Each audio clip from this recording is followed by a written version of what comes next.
So what you're doing is not going off what people verbally say they do, but by observing their behavior.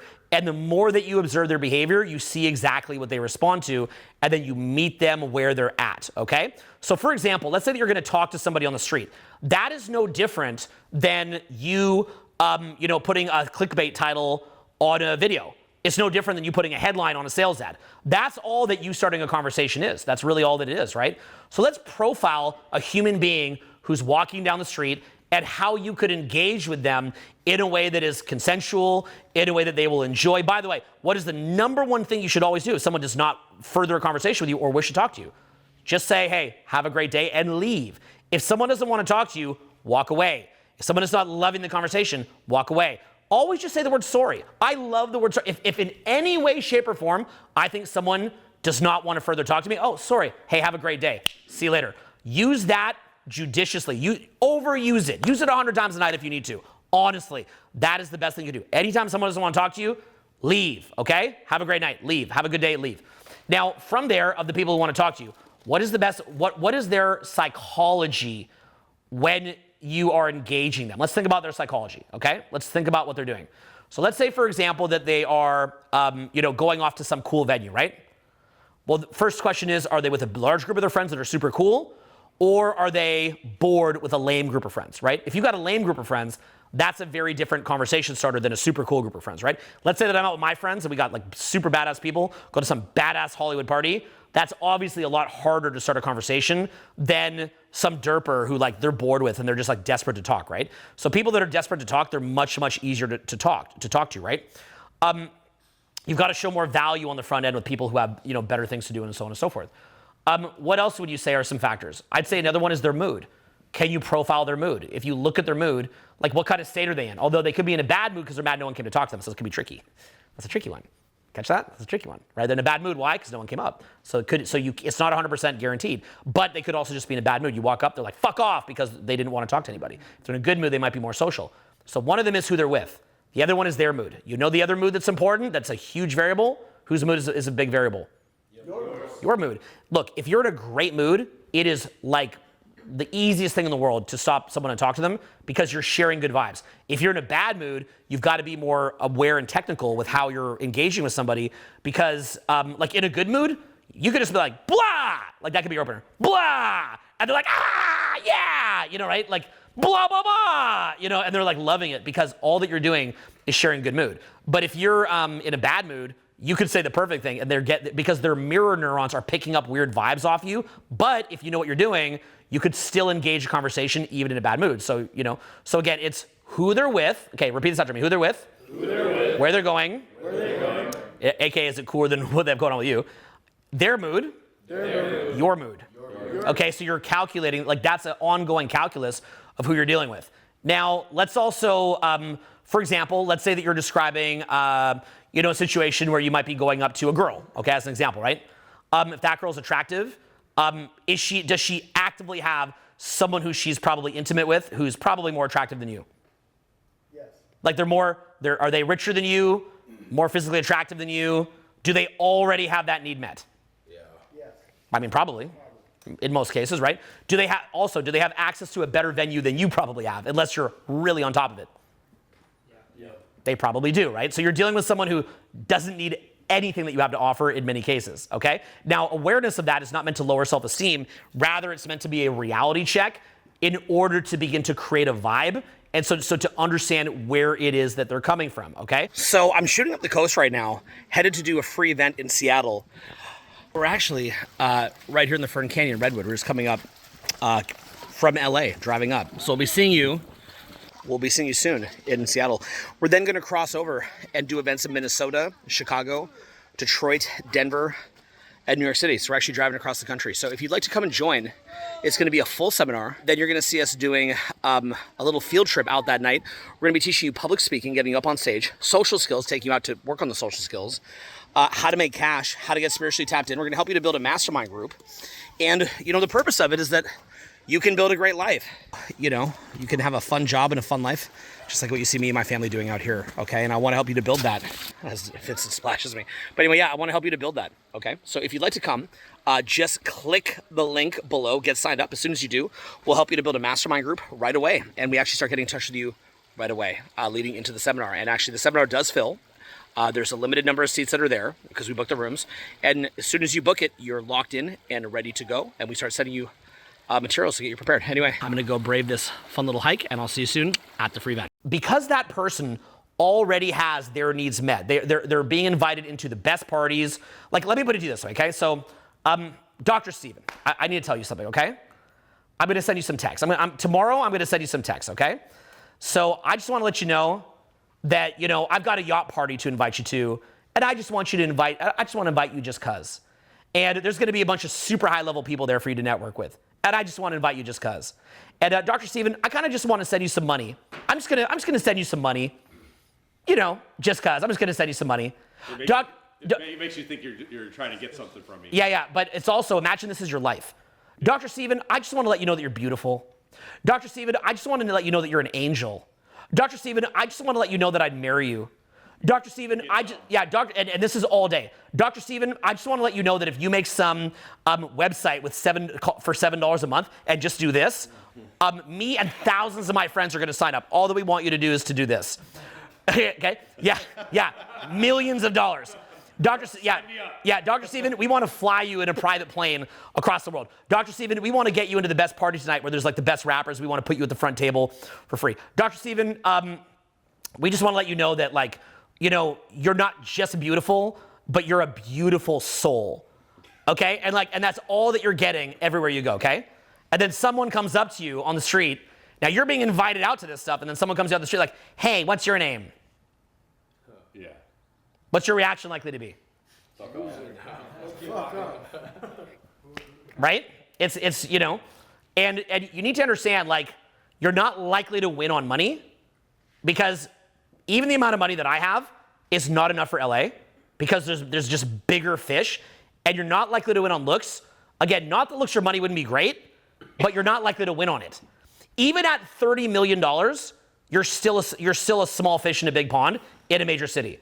If you start if you train and train and train, like I see some of you in here train, and you're training to basically become the version of a Lexus or maybe an Audi or something like that. But you're not becoming the Bugatti. You're not becoming the Ferrari from your training because that's going to be somebody with certain genetics that is just very favorable for them to get jacked and steroids.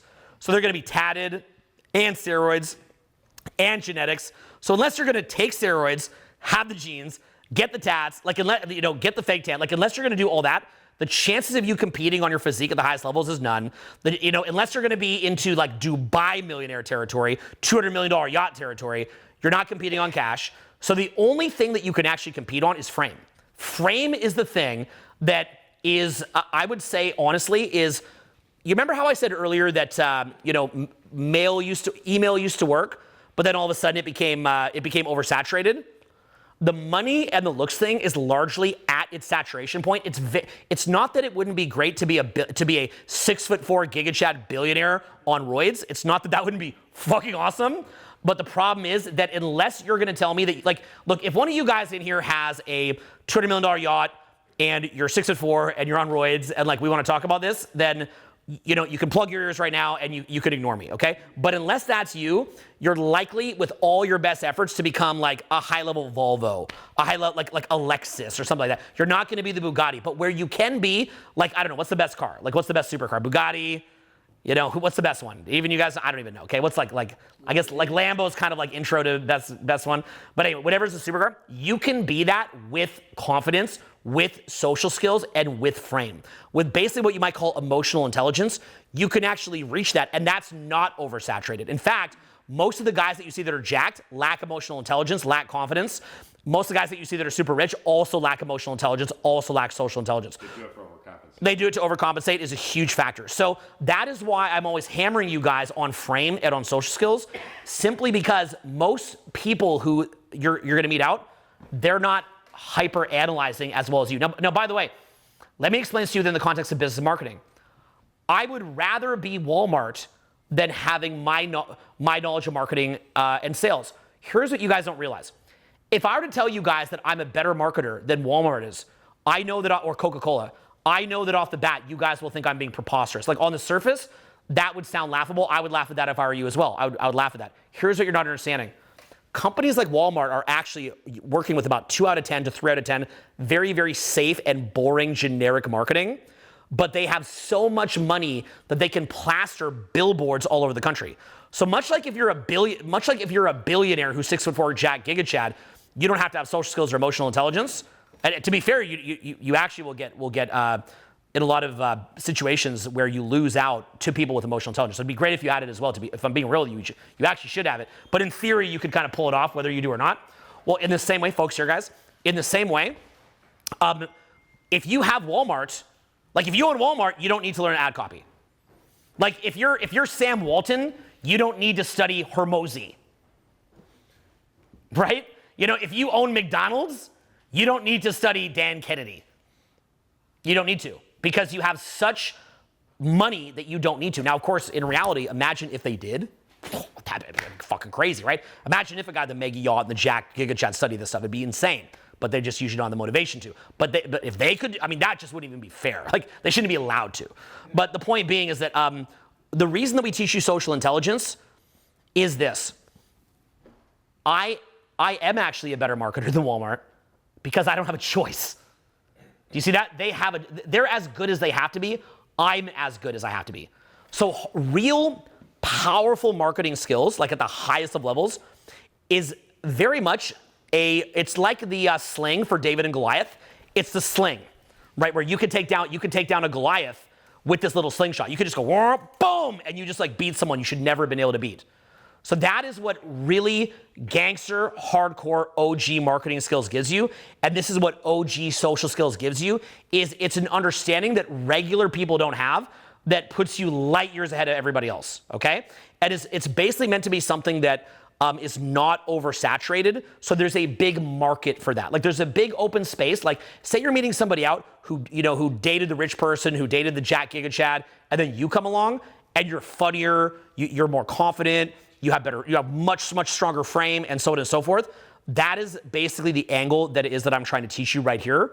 And that's how I'm getting you to think about how to initiate a conversation. So you can't initiate a conversation the same way that Leo DiCaprio can initiate a conversation, okay? Because he could just stumble in there. Like Leo DiCaprio, I've seen him at clubs.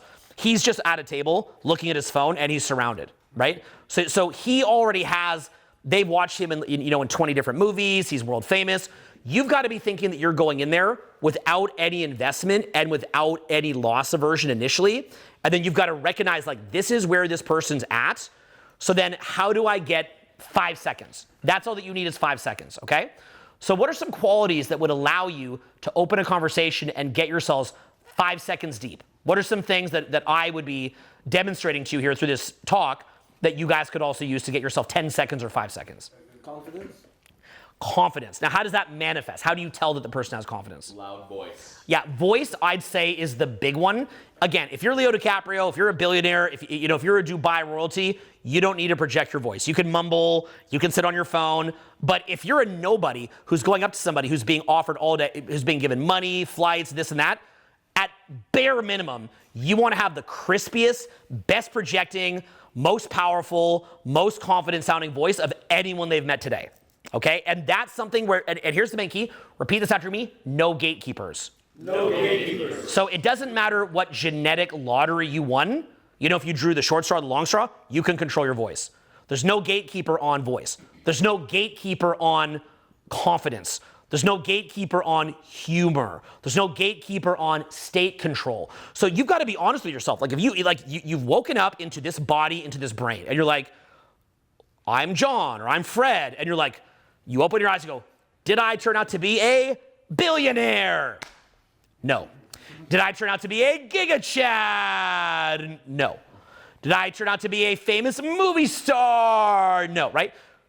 Well, then you can't control that directly right now. Maybe, 1 person in a million becomes a billionaire or whatever, right? So given that you're not going to control that, what can you control? Vocal projection is massive. State control is massive. frame is massive. Humor is massive. Understanding how to hook a hilarious beginning of a conversation is massive. Being unpredictable is massive. These are all things that you have direct control over. And so if you can just imagine, like, this is who I'm talking to, this is their psychology, they're on the move, or they're at their table, or they're dancing, or they're at the store, like, whatever it is they're doing, and then what can you present? So now imagine that, they've already, hung out with, like, the jack guy, the rich guy, but have they ever met someone with that much swagger? No, they've never met someone like that, because they've never met someone who took a course on getting swagger. Maybe someone who's that good of a communicator. Have they ever met somebody that confident before? Have they ever met somebody with that strong of a frame? Have they ever met someone who challenges them? Maybe someone who says no. Maybe someone who pushes them away. So these are things that, are not going to connect to 100% of people, but there's going to be an audience for that. There's going to be a dramatic audience for that. So I always understood that I was never, like, guys, believe it or not, I actually trained in the gym back in the day for 15 fucking years. I was in the gym all the time. It just never worked. You know what I'm saying, right? Like, I was in the gym for 15 years, and at my peak, I had, my biceps were about 15 inches flexed, and the lowest body fat I ever got down to was like 6.4, dunk tested. But the thing was, when I was at 6.4, my arms were probably like 14 inches. And that's what most of you are gonna look like in the gym.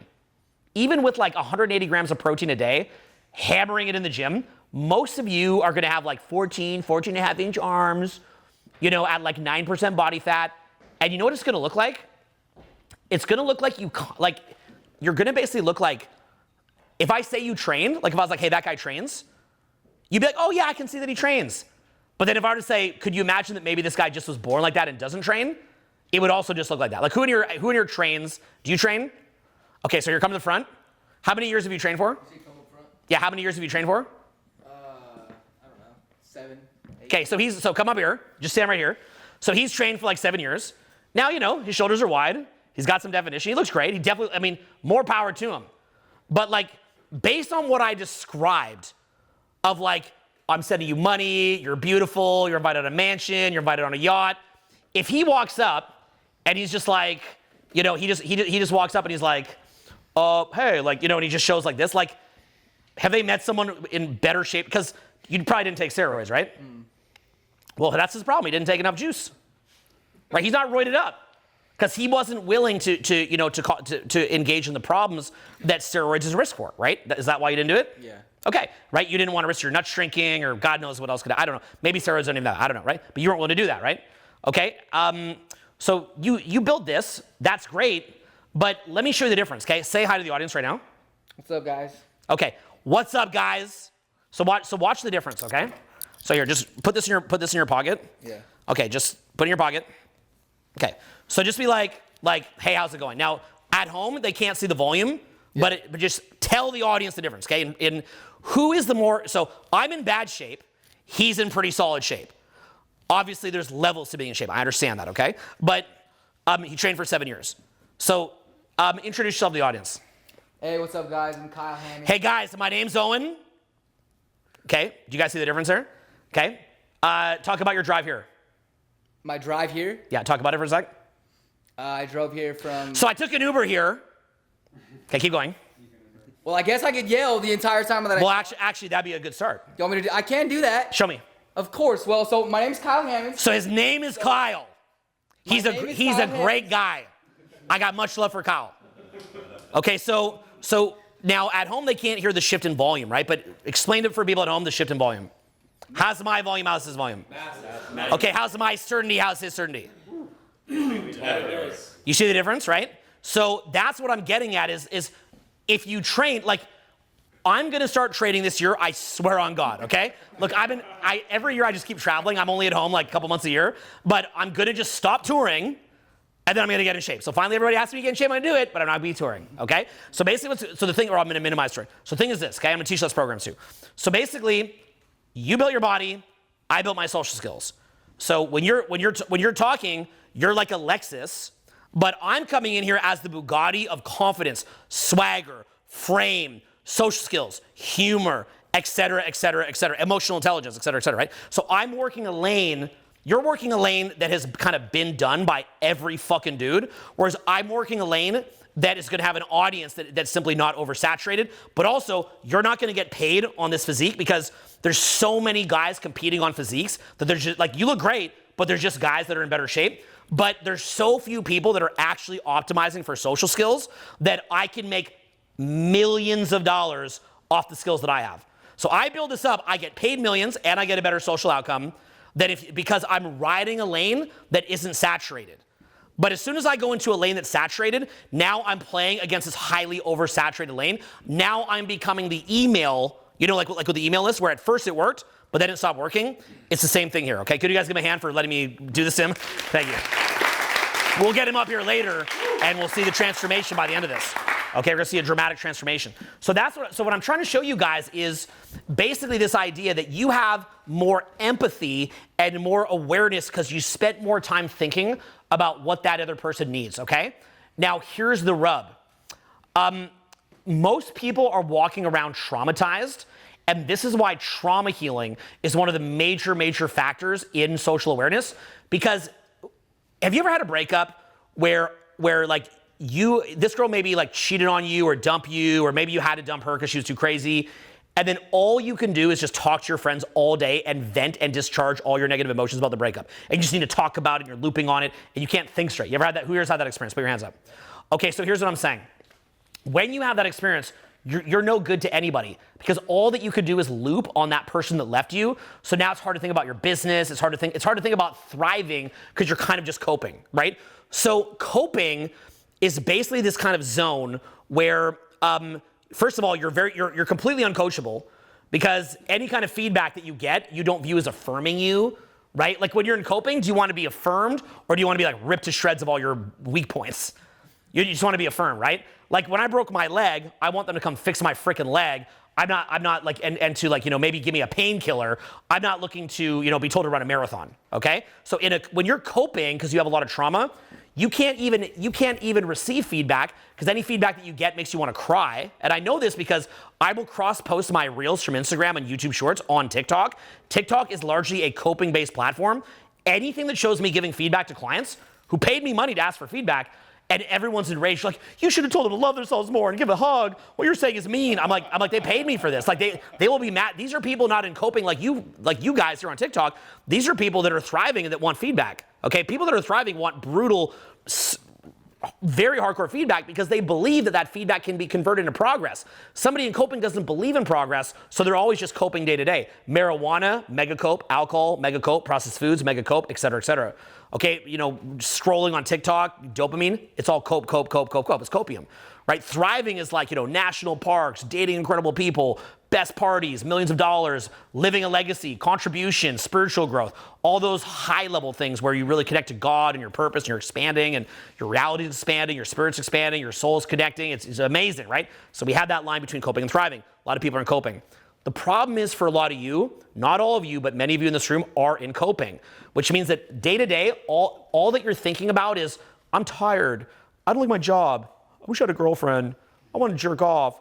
I want to smoke weed. Like, this person said this about me, right? It's in a cope. Because you're in a cope, it's very, very difficult to think outside of yourself and to think about what someone else is thinking. Now, when you're in thriving and you want to get paid and you want social results, it's natural that you're always thinking what other people are thinking. So let's say that your girlfriend dumped you and you're just looping on how she's a bitch and how you're mad at her and it's not fair and all this and being depressed. Your brain doesn't have the bandwidth to be constantly auditing what other people are thinking. But when you get to the point where you're present to the moment and you have stillness in the mind, and here's the key, you have the capacity to divert your thinking onto what other people are thinking, that's where the magic happens. And then what happens is every single thing that you do is giving them what they want. And then as you're giving them what they want, they are in that tractor beam of being moved towards you. And that's where you can put those little walls of, hey, come to the free event. Hey, come to the paid, right? Because you're giving them everything they want. I mean, you guys that have been to a free event, like how fucking awesome was the free event? Awesome. I mean, can you imagine being at an event like that for free? That was pretty psycho, right? When you guys click my best videos, how awesome was it? Fire. Okay, so what happens is, like, if you guys look at my videos, like I'm putting out, like last week I put out an almost 5-hour video, okay? Like, yeah, it's like, I mean, it was 4:40, but thank you. But it's like, that video, you're like, man, could this guy do any more for us?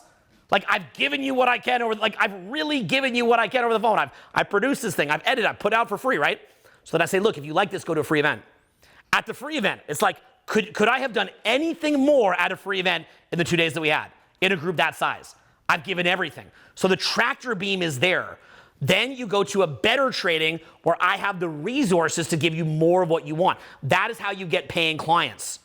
So what you've got to think to yourself is when you're meeting somebody out, how can you do everything for them to give them what they want, but not what they're saying they want, like, I just want a bunch of free stuff that they don't care about, okay? Gentlemen or, whatever, right? But how do I give them what they actually want? And studying that psychology, which could be, being a little hard to get or being a challenge, right? But you've got to study that stuff. And then how can I just bombard with that so that it draws them in? And then from there, maybe you say trade social medias. Maybe you say come out to a party. Maybe you say come and meet up. Maybe you say, go back to the crib and kick it a little bit and keep chatting, right? And so on and so forth, right? So what you're doing is you're always giving on the front end. So people that are at a high level, like whenever I'm talking to my rich multimillionaire friends, it's always the language of giving. Okay, repeat this after me. You've got to bring something more to the picnic. You've got to bring something more to the picnic than your appetite. How about this? You've got to bring something more to the picnic. You've got to bring something more to the picnic than your motherfucking appetite. Yeah, so really successful people are always saying, how can I help you? What do you need? And for example, like if you see a famous person out and you say, hey, want to grab a coffee, bro? You don't want to do that, right? But if you see a famous person out, you should have every single thing. Here's the key, where there's no gatekeepers, you should already have that. Now, things there's a gatekeeper, you're not going to have that, right? So for example, you might not have access to your own private plane. There's a gatekeeper there, right? But you could do something called value arbitrage, and with value arbitrage, you could get access to a rich guy's private plane. Well, here's the question you ask. What does the rich guy want? Maybe he wants to meet attractive women. Maybe he wants someone to help him with sales copy. Maybe he wants someone to help him with his charisma. Maybe he wants someone to help him with public speaking. Maybe he wants someone to help him with emotional support, right? But there's things that you can offer to rich guys or rich girls where you have something on the front end. So whenever you meet them, like when you're out here networking in LA, rapidly what you're doing, the way the conversation proceeds is you're rapidly figuring out how you can help the person. And the other thing you're figuring out is common people that you know. Like rapidly, you're talking about like common events, right? So like the way that it kind of works is, again, you guys aren't going to do this, but an example would be if you have like a Patek Philippe watch, if you have an AP watch, if you have a Rolex watch, you have a Richard Mille watch, right?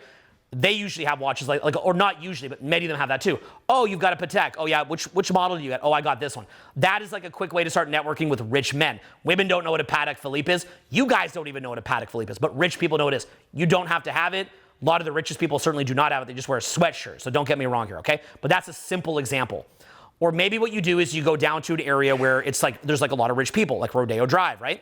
Then you just start chatting with everybody, okay? Rapidly what you do is you start naming events that other successful people go to. So you should know where all the top networking is, you should know where all the top events are, and you should have access to these things, okay? And you should also, like for example, how do you get access to really, really good events? Well, for example, my friend Ty Lopez runs mega mansion events. What is the way? I have friends that are flat broke that live on couches that do get to go to those events. How do they do it?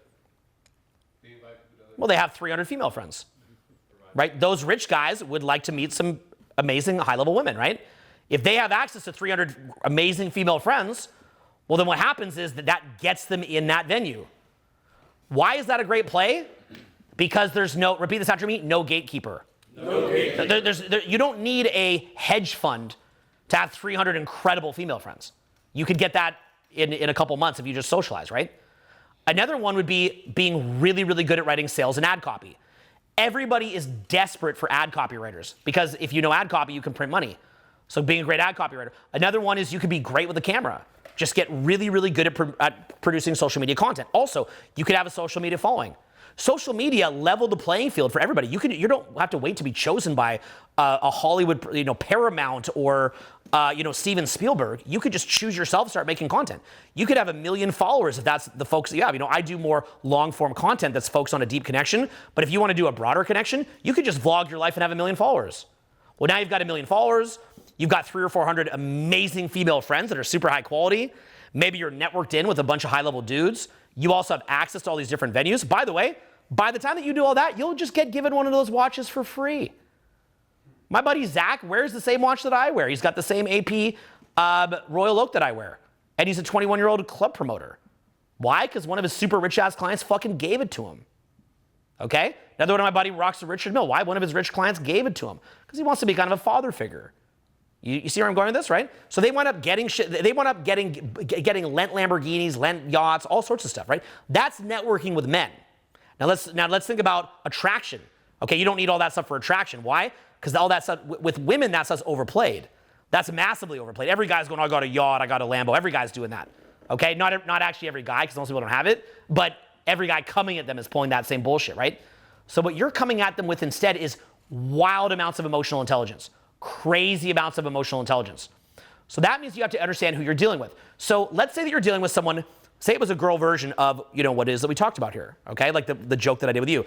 I love you, you're beautiful, I'm gonna invite you just for this, et cetera, et cetera. And what's that doing to their ego? What that's doing to their brain, okay? What do they want? What do they want? Actual challenge? A challenge is powerful. What else? Good vibes. Good vibe. Vibes is everything. Emotions. What else? Fun, right? Because a lot of those guys that optimize for being jacked or those guys that optimize for money are not that fun. And they're not a challenge. So they're not optimized for that, right? What else are they looking for? Something different. Leadership. Yeah, frame is a big one too. A frame they can enter. Some kind of frame that they can enter. Something that pulls them in so they can go in and, because what most men are trying to do is to get in their frame. They're trying to build rapport with them, get in their frame, and enter into their universe. Better is that you have a universe. But you don't need, here's what you gotta understand. You don't need a lot of money to do this.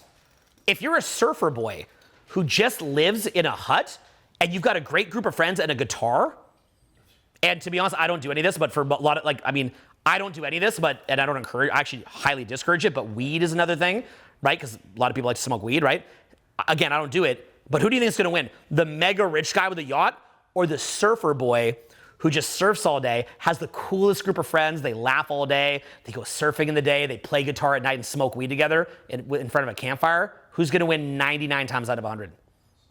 The surfer boy is going to win with less money because he's going right to the vibes. So, now are you going to become a weed smoking surfer? Probably not. But what is your version of being the weed smoking surfer? So so I can look at you and I can look at your skills just by seeing how you are with your friends. Like say that you have 2 or 3 friends here. Are you guys joking around and is there a cool vibe between you? Or are you guys tense and stiff and always value scanning, try to find the next thing? Laughter is the ultimate signal of we're cool within our group.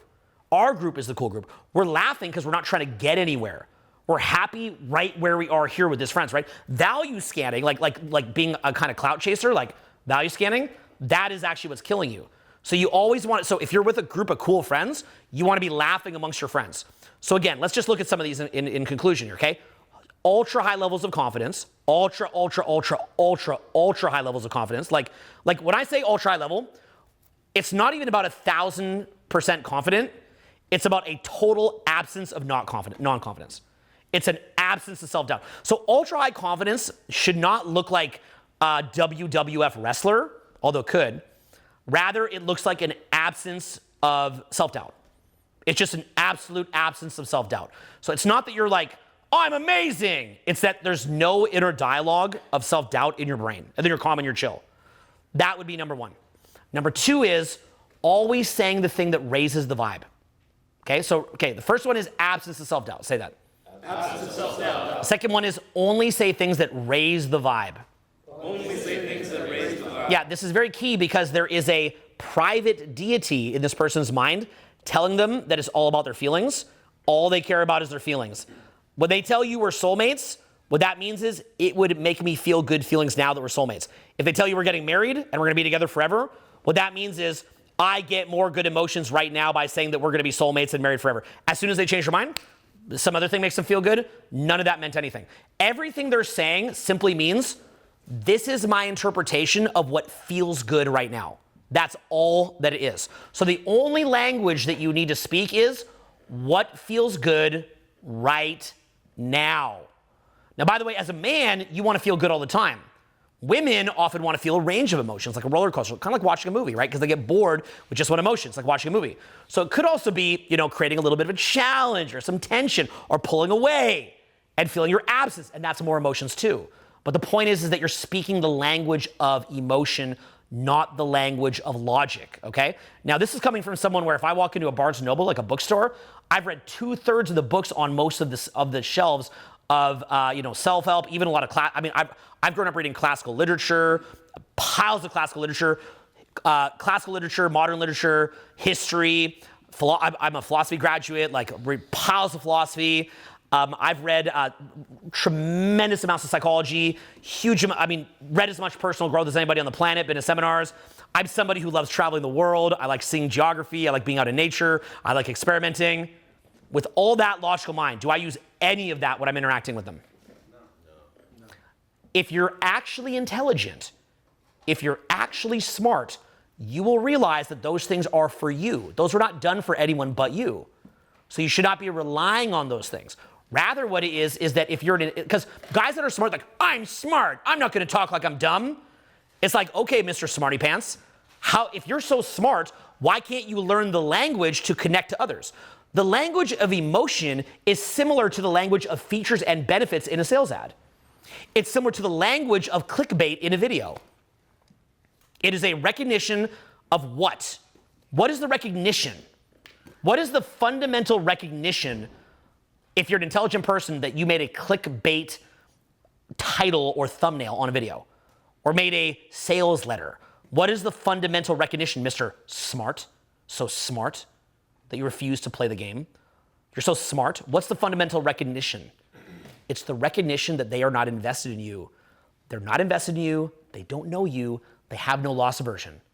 If you go into a movie theater and you know the director personally, and you have deep rapport with the director, then you're going to go pay to see that director's movie because you have reciprocity, and you have commonality, and you have rapport, and you have investment in that director. You want to be able to go back to your buddy and go, I saw the movie, right? But if you don't know any of the directors, you don't know anybody who produced these movies, what is your only thought process when you walk into a movie theater? I hope it's good. Yep. When you're choosing your movie, what's your thought process? Come on. I want to be entertained. What's the most entertaining? Do you have any personal investment in any of the movies? So you're looking at the poster, you're looking at the preview, you're looking at the plot. That's all you're looking at. You have no investment. When you're talking look, if you have a significant other and you've been together for 5 years, you have kids together, you could potentially sit them down and go into some deep logistical conversation or philosophical conversation.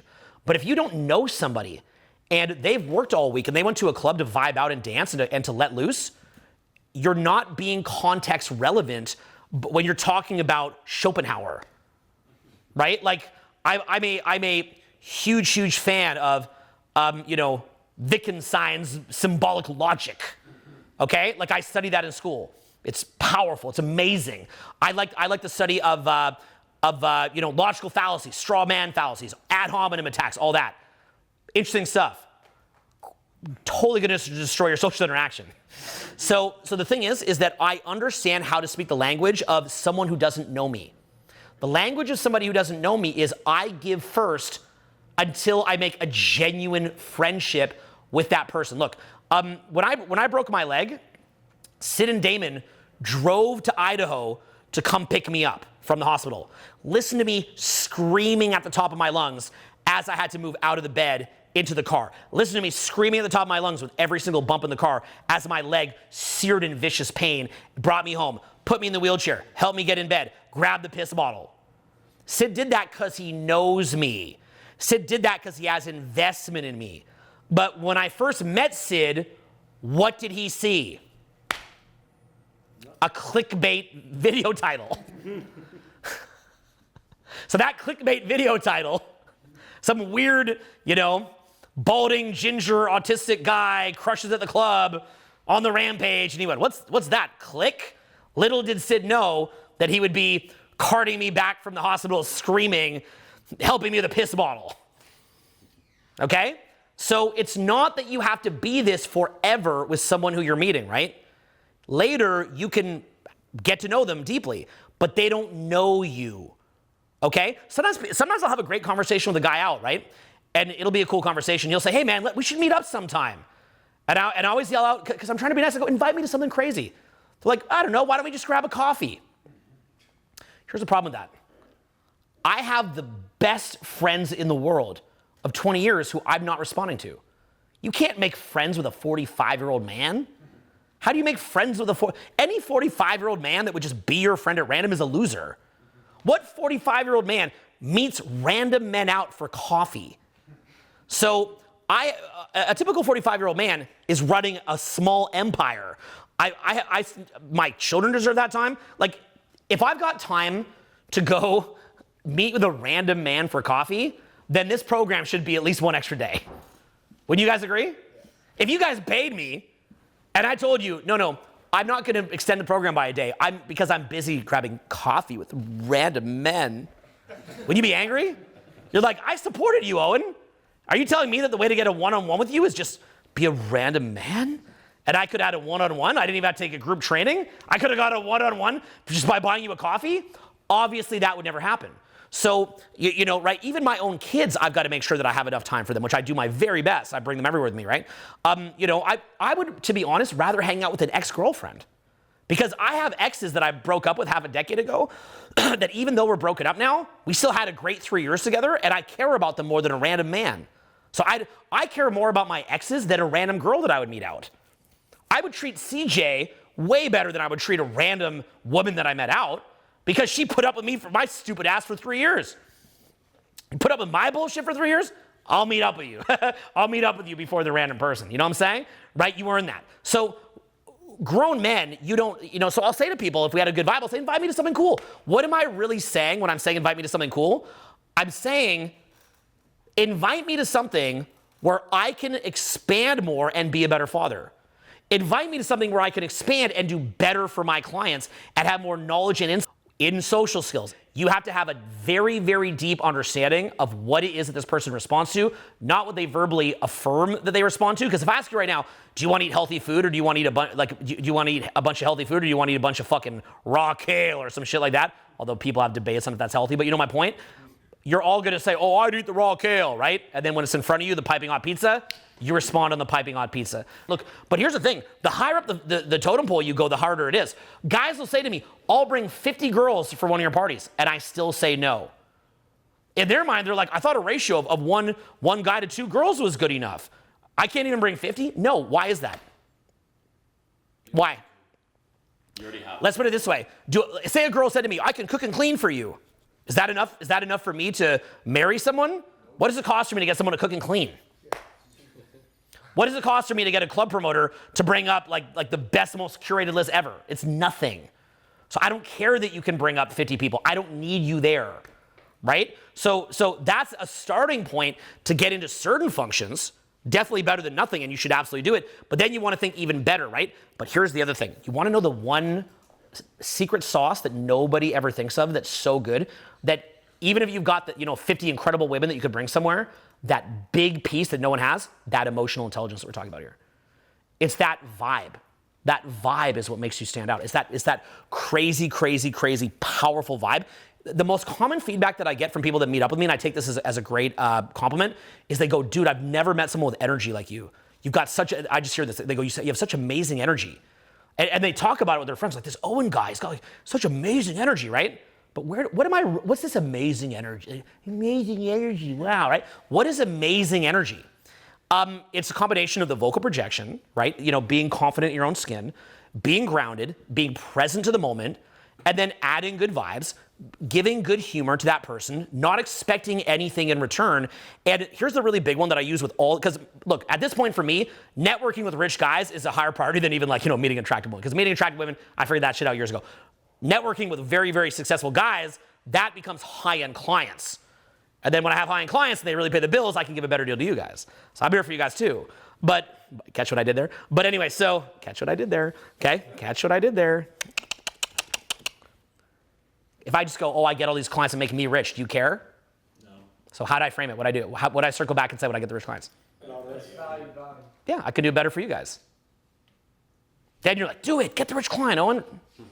See that? I make it about you. It's always about you. It's always about you. Now, it actually is true what I said but I'm still going to say it to make it about you, okay? You know, if I want to move you guys around to position a good shot, I don't go, hey, it'll help the shot. I'll get a better shot if you move. I'm going to say, hey, I want to get you in a great position so you can hear. It's always about the person, okay? It's always about the person. Yep. I can't hear you. I don't give a shit about your question unless I can hear you. Can you give us a I don't hear you. Stand up. I want to hear you so bad. Tell me. I'd like a definition of emotional intelligence. I still don't hear you. I'd like a definition. I will refuse to answer any of you unless I can hear you. Use your voice. I'd like a definition of social intelligence. Well, you could read Social Intelligence and Emotional Intelligence by Daniel Goleman as a deep dive, but have a seat, and thank you for your question. I really enjoyed hearing it, so thank you. But the main thing is this, because your brain should be like to have that amazing energy, there has to be something in your brain that says, everyone here has to hear me. Everyone here has to hear me, okay? Like, I never allow anyone in the group to be uncomfortable. I never allow, like, if you're around me, it's pure luxury. It's safety, protection, luxury, status, and class, no matter where you are. Like, I'm not gonna let you be unhappy. If I see someone in the audience who's unhappy, I'm gonna go, hey, just that, guys, I'm gonna walk up, shake your hand, hey, how you doing, man? I'm gonna look you in the eye, hey, how you doing, man? How we doing? I'm gonna say, how we doing? I'm not gonna say how you doing, I'm gonna say, how we doing? Because it's we. It's not just me, it's not just you, it's we. We're a team. So when I stand up, part of that emotional intelligence is everybody has to hear. And they don't have to strain to hear. They're gonna hear. Why? Because the alpha male is not the wolf at the front leading the way. The alpha male is the wolf at the back, making sure all the disabled wolves and gimpy wolves are gonna be safe. It's the male with so much potency, they have energy to spare to make sure everybody's okay. Okay? That's what I'm talking about, okay? Now, okay, so then from there, emotional intelligence is awareness of, can the audience hear me? Awareness of, what does the audience want? Awareness of, like, I've got to be able to look at each of you and know, I've got to be able to profile you. It's massive, massive amounts of profiling, right? So in other words, where's most people's internal dialogue day to day? Where is it? On themselves. I want this, I want that, I want this, I want that, I want this, I want that, I want this, I want that. You come along, you go, you know what? I'll get it for you. So you start speaking their language. You have like a direct line right into the deepest recesses of their soul, exactly what they want. So in sales and marketing, that is, they're surfing, they're bored, you give a shocking headline, they click, you start showing rapid authority, you get into your widget, your story, your features and benefits, boom, boom, boom. It's called the orgy of you. You. In social skills, it's volume, they've got to hear you, massive confidence, aka the absence of self-doubt, frame, which we'll go into later, but like you're not socially pinging off them for approval.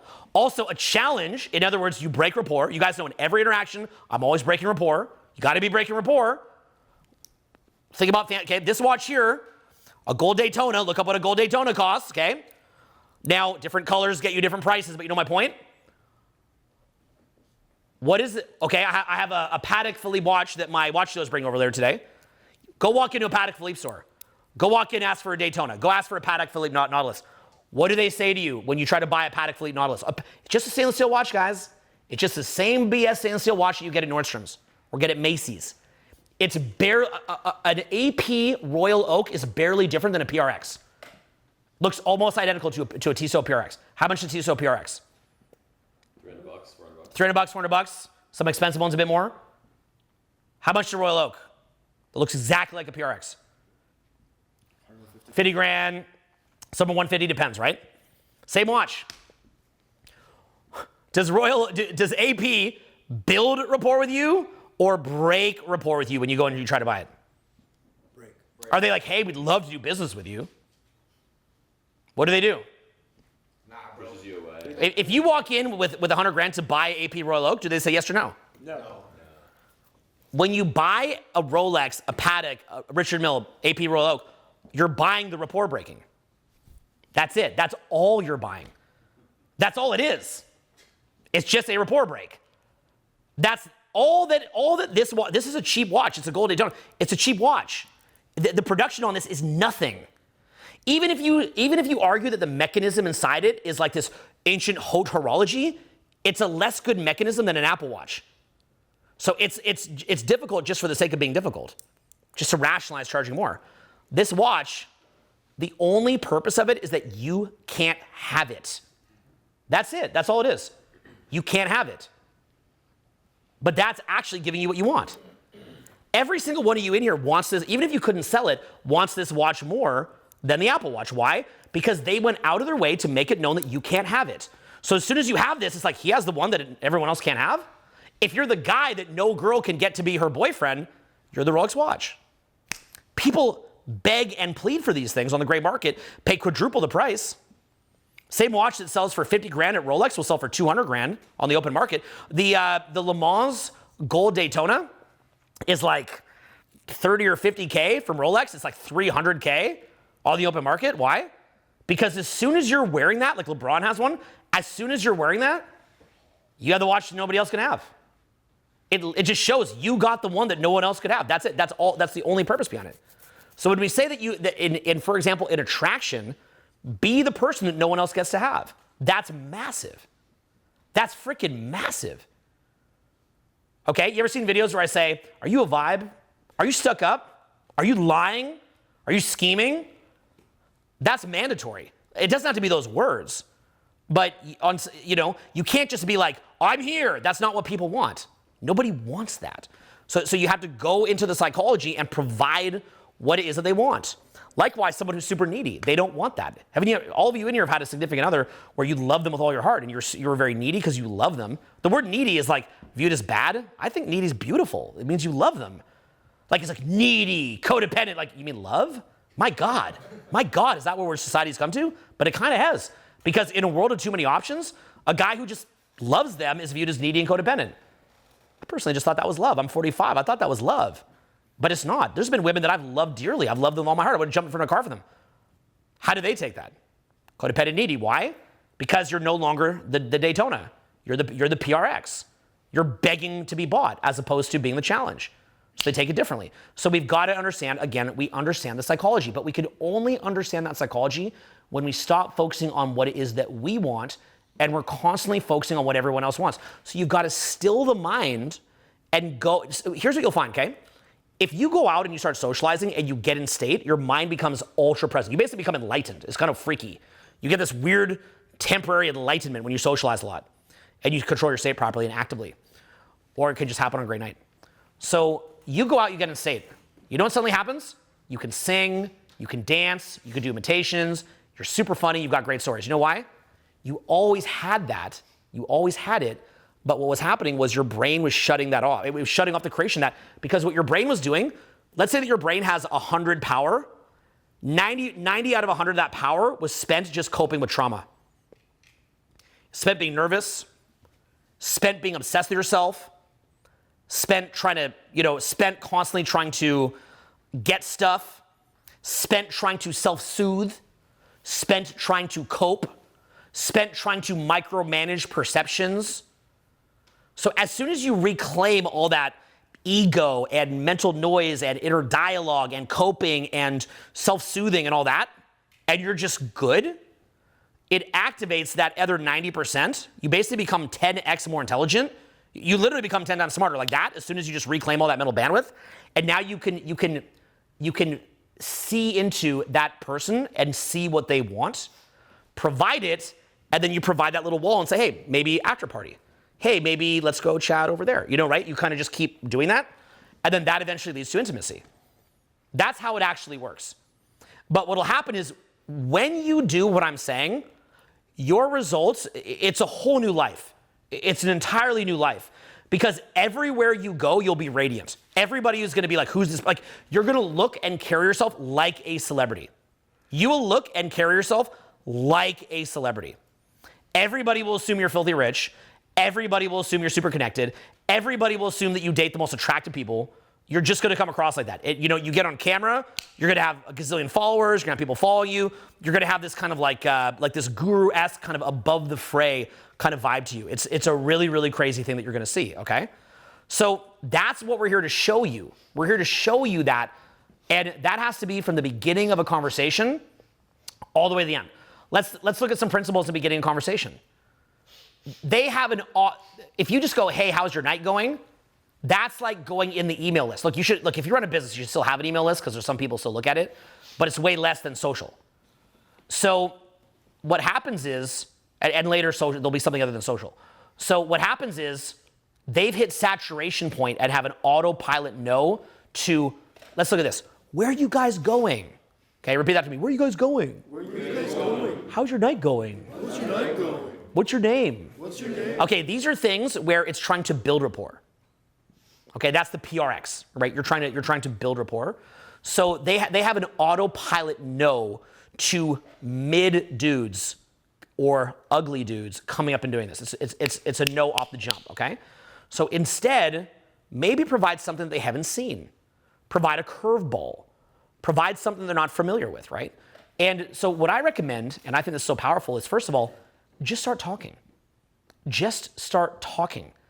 And when you start talking, talk in a way where they don't need to respond initially. You want to know why that is? Because you're giving them a larger sample of you. So repeat this after me. Extend the sample of you. Extend the sample of you. Okay, so if you say, hey, how's it going? Then what happens is that's getting you about 3 seconds of a sample of you before they have to decide if they're going to respond. Because they may not want to respond. How many times have you tried to start a conversation? They don't want to respond.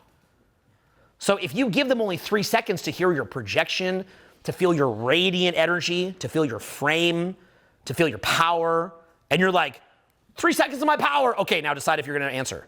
Because they know that when they answer, they know that that's going to drag out the conversation, right? They know that. So you're not giving them enough time, okay? So what you want to do is you want to just talk and you want to stretch it out. That's going to increase your capacity to start conversations dramatically just by giving them a better sample size before assuming a response. Now the next one is throw them a curveball. Okay, give them a little curveball. So if you say, good music in here tonight, huh?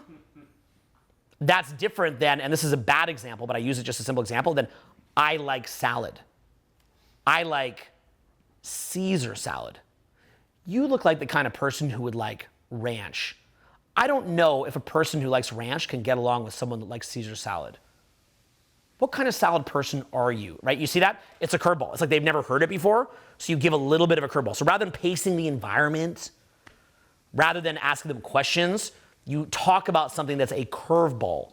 That's also going to increase dramatically, okay? That's going to increase it, okay? Now, the other key thing is draw them into your world, okay? Bring them and draw them into your world. So if you say, hey, where are you going? Where are you off to tonight?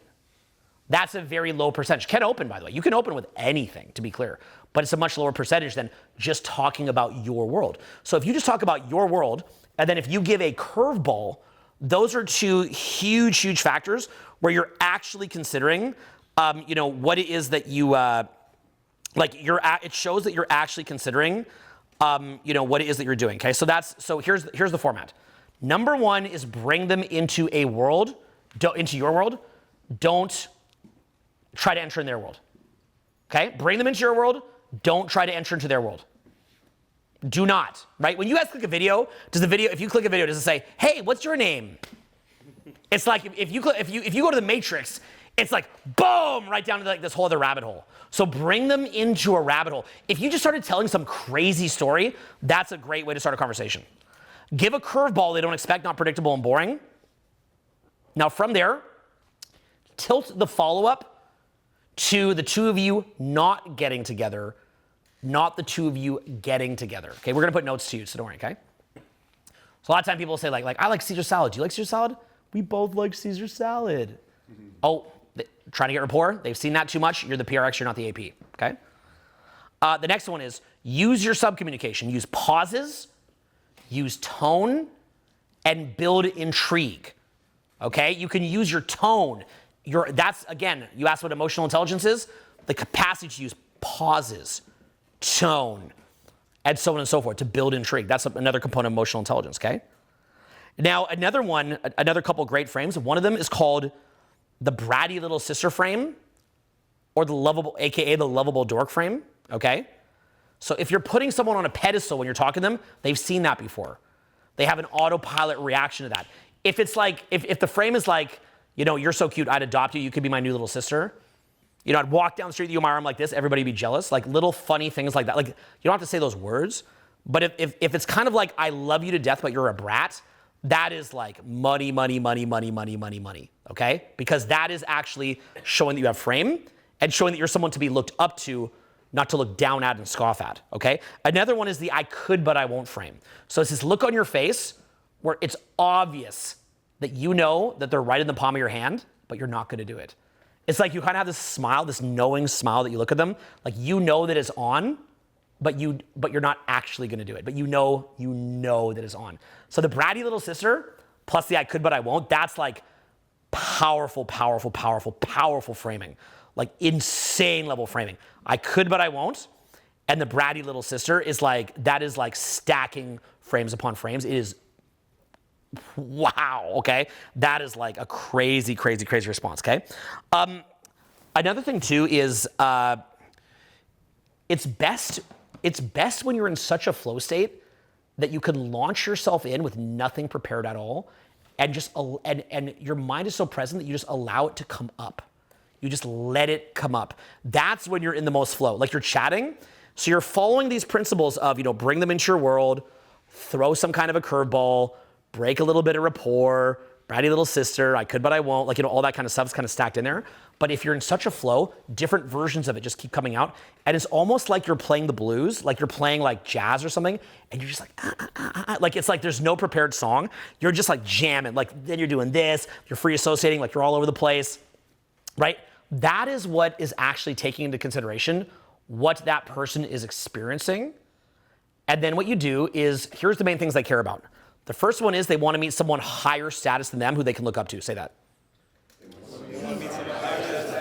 So that's in how you carry yourself, right? That's in how you carry yourself.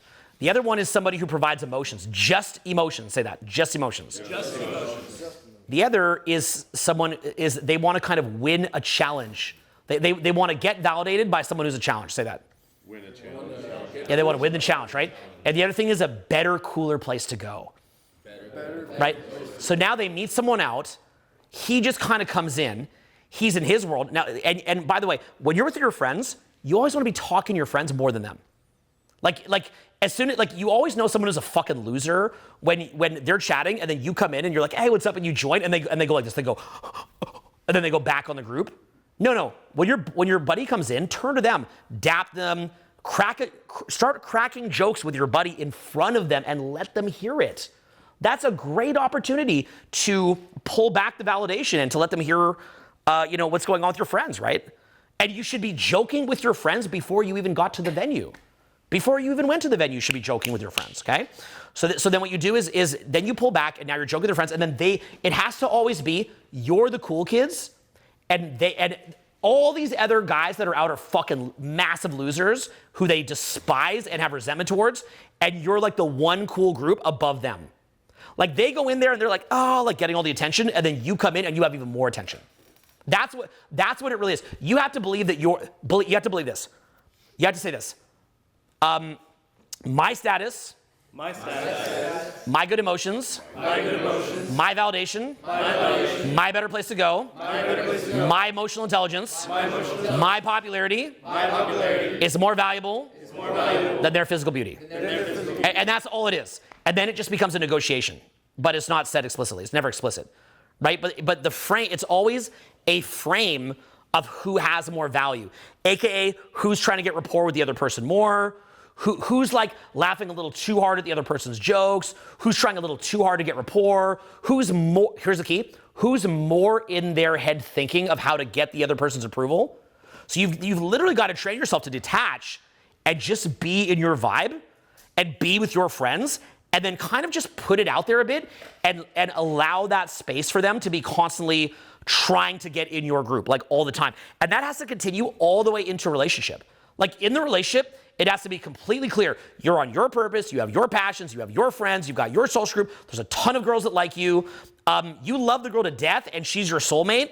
You might even die for her. But damn it, if she was going to cheat on you or leave you, you might say, hey, baby, I'm really sorry. That sounds terrible. Can we work it out? And within one day, you'd be over it. That's honestly, with somebody who has that many options, because you have to remember, with somebody who is high level, somebody who's high level has so much validation incoming, crazy invites, crazy compliments. If they're on social media, if they're super beautiful, they're on social media, they're getting paid based on their looks. They're being offered flights, they're being offered this, and that, the other thing. And they're gonna say with your dumb ass, the only thing that keeps them with your dumb ass is that you're the one person in the world who they are chasing their validation and they crave that love and validation from. It's your attention has to be put at a higher premium and higher value than all that other stuff that they could get. Now that sounds like a tall order, but is it? No. And it's not a tall order because all that it's really asking from you is to sort out a bunch of inner stuff and social skills and communication that you should have sorted out anyway, even if it wasn't for women. You should have sorted that stuff out just for yourself, just to network with guys, just for business, just to do public speaking, just to do social media. You should have sorted all that out anyway. So the girls thing, if anything, is just the bonus. It's honestly just like the cherry on top. It's not even the biggest thing, okay? But basically what it is that you want to step into this new identity, right? So now what you're doing is you're studying the inner beliefs of someone who's like this. What do they believe about themselves? You're studying where does their awareness rest? Like, are they present to the moment, or are they stuck in their head thinking about what they don't have and validation and all this, right? And people that were mean to them and victim and blah and all stuff that sucks energy from them, leeches them dry. Then you also have to ask yourself, like, where do they get their entertainment? Where are they sourcing validation from? Where are they getting entertainment from? How do they move? How do they act? What kind of things do they do, right? And really what you're stepping into is the best version of you. And as you step in that better version of you, you don't need everybody to reinforce it. Rather, you just be that best version of you and you find the people who do. So even though everybody here is probably super excited to be here, this is one of the most important weekends of your life, there's people out there that wouldn't even come here if you paid them $100. Do you guys realize that? You could pay them $500 to be here, they're not gonna be here. Well, I've got to put my focus onto them. Same reason that I don't go get a fucking coffee with a random man is why I don't put my focus on someone who you could offer them $500 wouldn't even spend their weekend here because they view it as a job. Where do I put my focus instead? On you guys, because you're my supporters, right? If you guys support me, I support you. So in the same way, if 100 women think you're a fucking loser, but one of them thinks you're attractive and you can meet 2 a week, then put your energy onto them. And then what happens is that, after a year, you have 100 different girls who fucking love you and who view you amazing. And then you could do a party with them. And then put your focus there. That's kind of like what we're doing here, right? So there's no reality where everyone likes anybody, unless you're like Tom Hanks or something. Are you going to be Tom Hanks? Are you going to be Mark Wahlberg, right? These like universally beloved, like chill guys that like don't offend anyone, everyone just loves. I mean, maybe you'll be Tom Hanks. Maybe one of us in here will be the next Tom Hanks. But for the rest of us mere mortals, we build a tribe. Right? We build some kind of a tribe of the people who like us.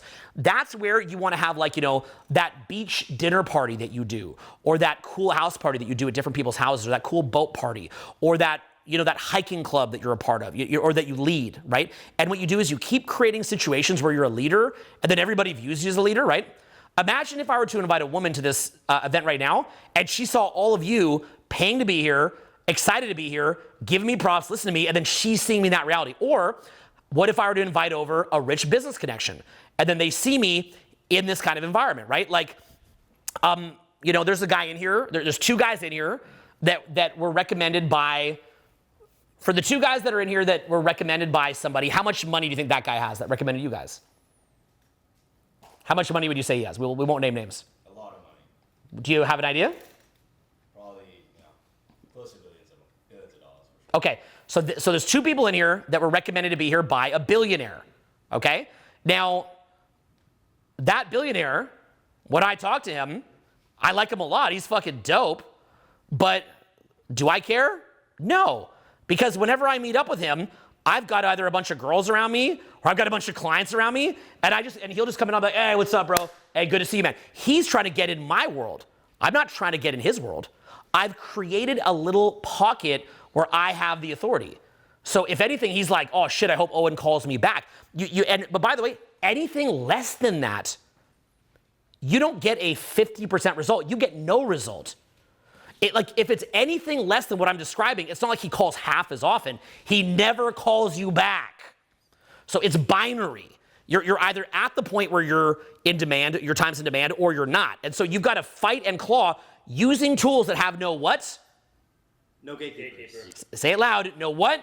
No gatekeepers. Yeah, unless you have venture capital. If you have venture capital, then you can use tools that have gatekeepers. But unless you have a lot of, and even then you should still be doing guerrilla warfare, right? But see, like George Washington was able to win independence for the U.S. Did he do that by lining up against the British? And like, do you guys remember how the British would want to? How would the British want to fight the war? Come on. In rows. You go in a row, and just whoever has the more soldiers wins. Okay? How did George Washington fight the war? Guerrilla warfare, unconventional tactics, and what was called asymmetrical warfare. Okay? So what I'm showing you here is how to be a master of asymmetry. Say that. Master of asymmetries. So in other words, if you go in there using looks and money, you're like if you try to fight the British, if you're George Washington, using looks and money, that's like just lighting up. It's like, which guy is taller? Which guy's more rich? Which guy has bigger biceps, right? You're not fighting asymmetrical warfare. You're going to lose and lose and lose and lose and lose. If I go to our boy, who's a billionaire, and I'm like, hey man, I want to talk to you, but I'm not using the asymmetries, then I don't have the balance there and we're not friends. So he'll never see me in a situation where I'm just available. That would never happen. I'm always unavailable. I'm always in demand. I'm always someone that you have to fight and claw for time. And by the way, with these super rich guys, the way that you deal with them, you got to make it clear, I'm not about the money.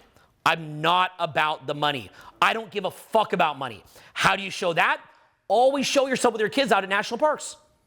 If all that you're doing is having baller parties and you're out with your children at national parks, and then the rich guy doesn't have cool parties, and the rich guy doesn't have a family, and the rich guy doesn't go into wilderness, he's gonna go, oh shit, I'm just here on top of all more money than I even need. I'm kind of over-optimized. I hate my life. He looks like he's enjoying life. And they start to get insecure around you. They get insecure around you. In the same way, someone who's beautiful that you want to attract, you can't, if you buy into them being better looking than you as not being worth more than your status and your emotions and your validation, your better place to go in your ecosystem and your emotional intelligence, not good, right? What's one of the best ways to meet a woman? Offer to help her to become a better speaker on her social media. Why? Because a lot of them just show their little titties, but they don't show, like a girl who I met last night has millions of followers. And I said to her, she may be here tomorrow. And I said to her, what do you do in your social media? She's like, well, I kind of just go in my car and I just kind of do this. Okay? Look at this. Okay? Okay? So she's like, I just kind of go in my car. Okay? And it's like, imagine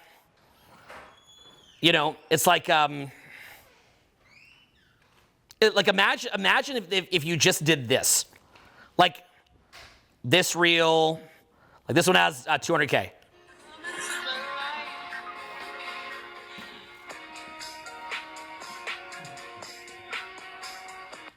That's it. But I mean, I'd watch it. You know, right? It's pretty awesome, right? It's a pretty great reel. But it's just in the car, like that, right? So then you say, hey, have you ever thought about using your voice? You seem smart. Like, why don't you use your voice? What kind of frame are we setting when we say, why don't you use your voice? Why don't you talk? You've got a great voice. Why aren't you using it? You've got a great voice. Why aren't you using it? You see that? You seem smart. How come you're only known for, and then you imitate it. Like that, right? So now their value looks ridiculous, right? If you guys want to do that to me, you'd be like, hi, my name's Owen.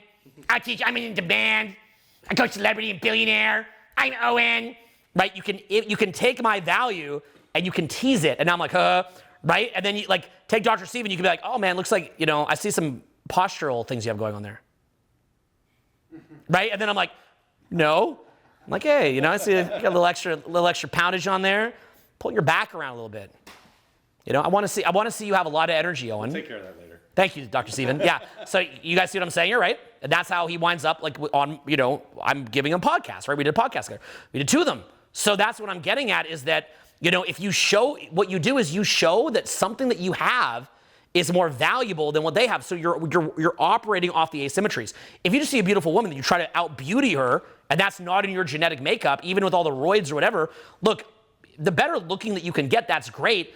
And I think that you should do it for yourself, for your health. That's amazing, but it's not likely to get you over the hump. What John Carlton says is anyone can get someone on the fence, but it takes a real rainmaker, a real pro to knock them off the fence, right? You know, you get in like nice shape, you become the Lexus of in shape. Yeah, okay, he's kind of cute, but that's not necessarily going to get someone of that level and that many options to act. It's just not, okay? For example, I've had, if you guys remember some of my older houses, I've had full-on estates. Do you guys remember some of the old estates I had that I shot a previews for Hot Seat at, if you guys have seen those? These mega estates. The 2 houses ago, I lived at the top of Runyon Canyon. You guys ever seen that huge mega mansion at the top of Runyon? It's called the Runyon House. That was my crib, and the other one was on Skyline Drive. That one is one of like the biggest estates in all of in Hollywood Hills. LA proper has a bit bigger, but it's monster, okay? So my last 2 homes were on mega estates, okay? We were competing with Hugh Hefner, best party in all of LA. $1 million parties. Now, this crib is a good crib. Tiesto and Avicii used to live here. It's a dope crib, but it's not a giant estate. So I'm literally competing for, and by the way, to get someone to even come to your party, it's got to be good, right? I'm competing with proper estates for parties, okay? If that's the case, then what can I offer at my party that's going to be better than somebody else's party? More fun, right? That's where, you know, fuck all this hoity-toity, like, oh, hello, fuck all that, right? That's where you get like the fucking, like the quasi breakdancing circle, and everybody's just fucking jamming, and everybody's partying, and you make it almost like a Brazilian party, like everyone's going crazy, and you make it so crazy and so fun. They had the best time because that's asymmetrical warfare, right? That's taxing off an asymmetry. That guy that spends $1 million for his party is going to be too hoity-toity. Don't beat him at his own game. You're not going to win at his own game. So you've got to win using asymmetries. So that's what people never understood about me. Like they'd always see me saying, don't worry about looks and money. And all these teachers will coach on looks and money. I'm like, you realize that you're coaching them like basically how to have a really good email list. Like I've got a really good email list, which like, again, like some people do make money off email still, but it's oversaturated. Whereas I'm forward thinking and I'm always looking for that asymmetry, that thing that can make you stand out. And look, again, you know, if you're a 6'4" GigaChat billionaire and that's who you actually are, then perhaps that would get you further than the emotionally intelligent guy. But it's not you. You're not gonna be that guy most likely. So and even if you do, by the time that you get there, you'd be 35 years old, you would have lost all your social skills, you'd be too logical, and you're still gonna lose to the guy with emotional intelligence. But maybe if you had it since you're 18, maybe then you'd be okay. Okay? So what I'm getting at here is, by the way though, do you guys think me living here in LA, that I often meet celebrities out and they maybe brought their sand to the beach and they made a big mistake? You think that's ever happened? You think celebrities don't accidentally bring their sand to the beach to their detriment when they meet me? Of course. Right? 100%. Okay? My previous girlfriend, my previous major relationship, I met her friend at Leo's table. He probably didn't really care, but the point is I met him at Leo's table, right? So, you know, and then she became a fun adventure, and then she brought the girl who eventually became my girlfriend. So that was right off Leo's table. So even then, you know, still that emotional intelligence can be very powerful. That was at One Oak. So even that can be very, very, very powerful, okay? So emotional intelligence can often even supersede celebrity and stuff. But what I'm getting at is all that you need to be thinking is asymmetry, asymmetry, asymmetry, asymmetry, asymmetry, asymmetry, asymmetry, asymmetry, asymmetry, asymmetry, asymmetry. All that you're thinking. All that I'm thinking is no matter how good I am at these broad areas, I'm not good enough to be elite. So if I can't be elite at this, get rid of it and just drill in on the things that I can be elite. Why do I release a 5-hour video on YouTube? Because almost no other speakers can free associate a 5-hour video. So that's an elite level thing that I have. How many of you guys watched the almost 5-hour video?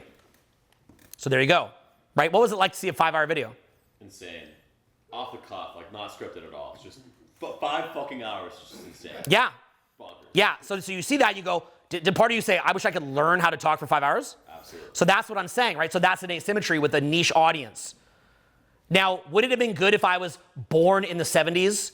Or sorry, I was born in the 70s. If I was an adult in the 70s and there was only late night infomercials with Gunther Renker, who created Proactive Skincare and later created Personal Power 2 for Tony Robbins, and I could have been the biggest self-help guru in the entire world because there was nobody else out back then. Tony killed it, to be fair.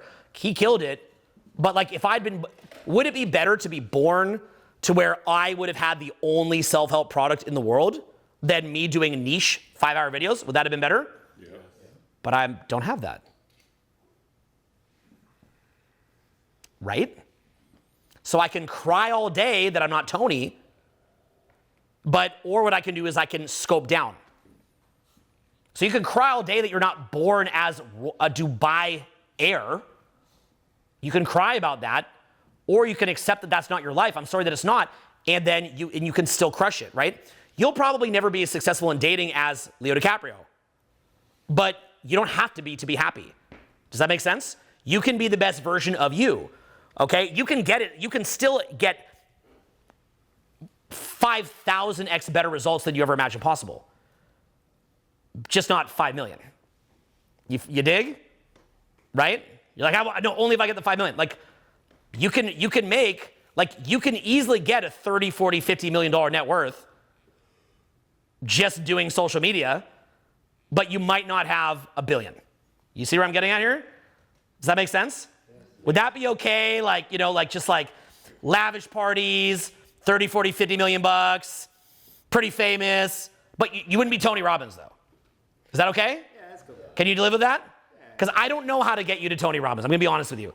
I can't turn you into Leo. I've never turned someone into Leo. I've coached people of Leo's fame level, but I've never converted them. I've never just made someone Leo.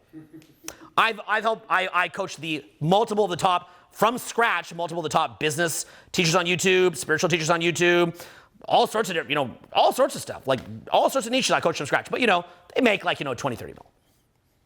Sorry. You know what I'm saying? I've also coached guys in big tech that are rich beyond rich beyond rich, but that's like, a small handful. But I have not consistently reproduced that result. So, it is what it is. You know what I'm saying, right? So, you can get to that point, right? That's like, can you live with that? Yep. Can you live with that? Is that okay? Yep. Is that enough or is that not enough? Yes. That's good. Okay, so what I'm saying is, look, I can't take a scrappy little band of rebels and turn them into Britain at the peak of their power. But you can be George Washington and find every single asymmetry, and then you can win the war. That's what I'm trying to show you here. This is my overall strategy for how I come at this. Everything is about massive asymmetries, and then I just live my whole life like that. So my whole life is me thinking, what do they need? Bang, what do they need? Building the tractor beam, building all these assets that will do it for me at scale, building that, pulling people in, getting them at that point to move on something, whether a free event or paid event, over-delivering at those things, and then the funnel just goes from there, and then using everything from word of mouth to, friends, so on and so forth, right? Like, literally half this room was just sent here by friends. Like, half this room didn't even know me and was sent here by friends. You see what I'm saying, right? So just utilizing those kind of things, right? Just utilizing every single possible advantage that you have and being a strategist. And what happens here is you become the equivalent of 1,000 men. Like, the average guy just goes to work, consumes food that steals energy, takes drugs, plays video games, whatever, right? Little video games are gonna kill you, but you know my point. Then basically just like, works, trades time for dollars, and then he just tries to go to the gym or tries to make like an extra 20 grand this year as a raise, right? And he's playing games he's just set up to fail. So everything that you learn here this weekend is designed to build massive asymmetries. That's why I tell you this should be the most important weekend of your life. This should be the most important weekend of your fucking life because I'm setting context and doing exercises and showing you in person massive asymmetries and a thought process that is built as weapons grade personal development, okay? It's weapons grade. It's basically just meant, honestly, to smash anything, okay? Like, you should have the highest of expectations. Now, in saying that, I could be setting you up for disappointment, right? Setting you up on a path of false hope. But at the end of the day, I'm gonna say this because I know that some of you won't follow up hard enough. That's fine. But I'm speaking specifically to those of you who really will follow up and really will follow this path. And we have a very, very, very high track record of people that have followed the path. But I'm showing you an overall thought process. And what's meant to happen is the thought process opens up over time. it begins to take root and open up over time, right? So like you've been on a bunch of trainings, like how would you describe to the audience how the general approach and thought process is beginning to open up your understanding or expand your paradigm a little bit, just being here over and over? Everything. The more you go, the more you pick up. You always pick up something else from the last time. Right? I like that. The second time you read a book, you pick up more from the second. Excellent. Time you read Yeah, and we make every seminar a little different too. How do you? That's literally why I'm back. Because like every time I've done one of these, I've learned things I didn't even know were things that I needed to learn. Like, it uncovered like they're called blind spots for a reason. Yeah. That's really it. Yeah. And what would you say? Just being in this environment extensively. My mind is completely expanded. My baseline happiness is much higher, and some days I feel like a god. That's the best answer. Yeah. We just need one to say, I am God, right? Just full narcissism. But literally, like, that's a great answer. So what I'm saying is the thought, the approach that we're taking and the paradigm that we're coming from over time is meant to kind of, like, it's meant to open up, right? An example would be, I watched a lot of videos by Sam Vaknin about cluster B personality disorder. I really think that if you run a big business, you should know a lot about cluster B, because you're gonna hire some people, bro, that are gonna like come in, they're gonna like rip your company to shreds, and they're gonna act so crazy, and you won't believe it's even possible. So I remember I watched a lot of videos from Sam Vaknin, but as I'd watch them over time, I could see it as he's seeing it. So now when I'm talking to you, I can see because even though he covers like psychopathy, sociopathy, narcissism, borderline, all that stuff, histrionic, right? He's also showing mental illness versus mental health. And so you can talk, over time, as I watch hundreds of hours of his videos, I can look at you and I can see where you're mentally healthy, and I can see where you have coping mechanisms trying to kind of prop something up for you that's actually hurting you. But it took time for that to expand. Like, it just takes time for that to expand. So what I'm trying to get you to do here is I'm trying to get you not just to see how I see it, okay? Like, you're gonna see it so differently. Like, everywhere you go, you're gonna see people fucking this up. You're just gonna see them bodying themselves everywhere you go, and how they're wasting their time, they're wasting their breath, they're wasting their energy, like everything just waste. They're totally coming from wrong paradigms that are hurting them and contracting them and creating almost a self-fulfilling prophecy. It's like a self-fulfilling hell, versus a more expansive psychology where what you're gonna start to see is like, you're gonna see things at an expanded level, and then what's gonna happen is it's gonna wind up in being spiritual ascension for you. And what I'm showing is almost like a different kind or different brand of enlightenment. It's like an enlightenment sub-brand, almost like a USA version, right? Like, not meant for India, right? But meant, for like the caste system or whatever it is, but meant more for like the American system, where as you become more spiritually elevated and present and connected to your creator, your mind's expanding more and it's freeing up more bandwidth. You're becoming more radiant. You're receiving more, but you're giving more. Like, you're making the world better.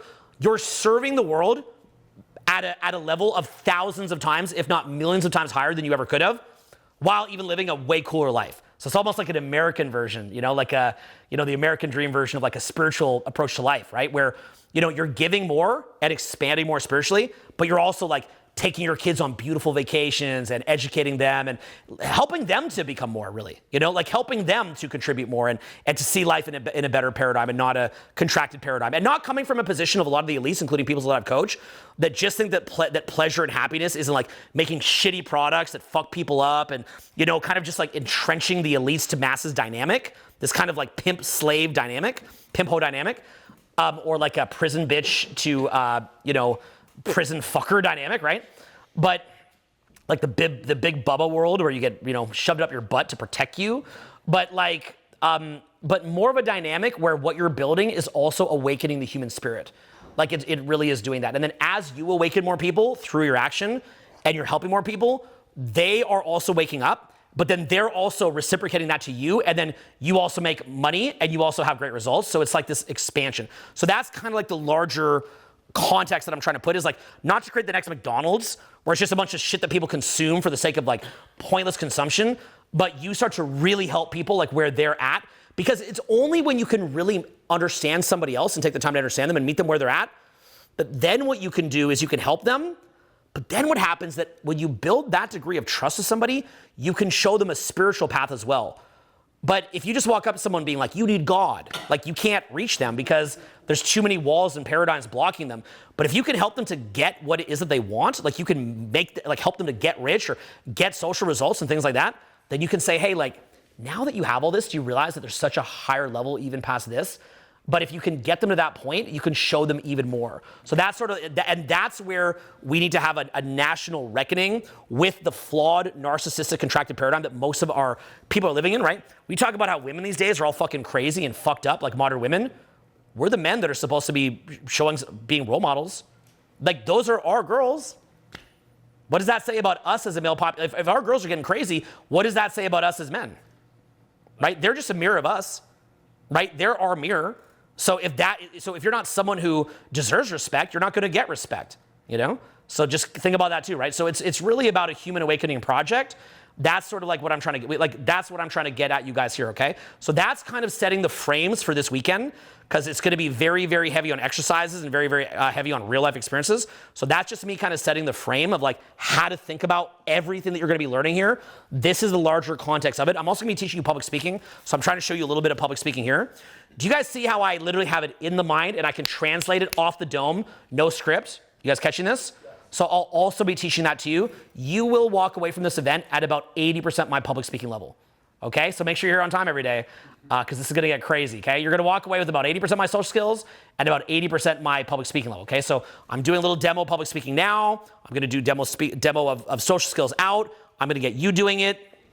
And I'm gonna try to get, the goal is to get to 70, 80% of where I'm at by the last day, okay? So you guys have gotta come into this fast and fucking furious, okay? So what we're gonna do is I'm gonna have you guys go through some demonstrations of just how to start conversations, and then we're gonna go into socialize. That sound good? Yeah. Okay, you guys enjoy this talk? Yeah. Thank you very much. Thank